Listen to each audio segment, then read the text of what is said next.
கரூரில் நடைபெற்ற தாவேக பரப்புரை கூட்டத்தில் ஏற்பட்ட நெரிசலால் 41 பேர் உயிரிழந்த சம்பவம் நாடு முழுவதும் அதிர்ச்சி ஏற்படுத்தியது.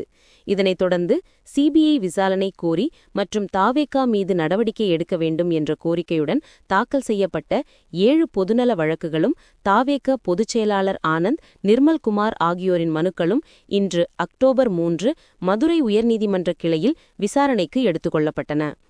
விசாரணையின்போது ஒவ்வொரு வழக்கும் தனித்தனியாக பரிசீலிக்கப்படும் என்று நீதிபதிகள் தெரிவித்தனர்.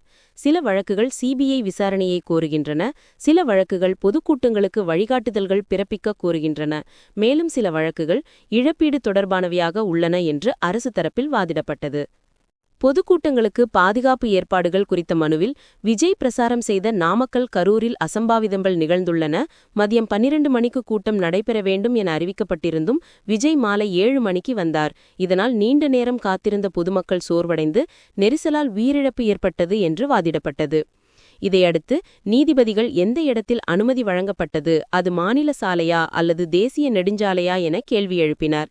இதற்கு அரசு தரப்பு அனுமதி தேசிய நெடுஞ்சாலைக்கு அருகே அல்ல, வேலுச்சாமிபுரம் பேருந்து நிலையம் அருகே வழங்கப்பட்டது என தெரிவித்தது.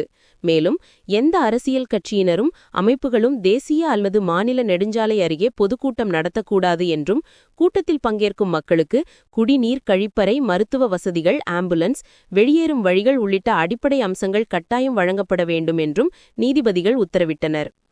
கரூர் சம்பவத்தில் உயிரிழந்தவர்களின் குடும்பங்களுக்கு கூடுதல் இழப்பீடு வழங்க வேண்டும் என்ற கோரிக்கையை தற்றிய வழக்குகளில் 2 வாரங்களுக்குள் அரசு பதில் மனு தாக்கல் செய்ய வேண்டும் எனவும் நீதிபதிகள் உத்தரவு பிறப்பிட்டனர்.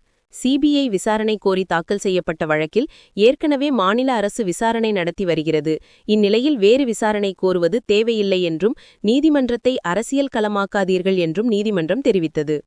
இதனையடுத்து சிபிஐ விசாரணை, இழப்பீடு உயர்வு, உடற்கூராய்வு தொடர்பான 4 வழக்குகள் தள்ளுபடி செய்யப்பட்டன. பொதுக்கூட்ட நடைமுறைகள் குறித்த 3 வழக்குகளும் தீர்வுக்கு வந்தன.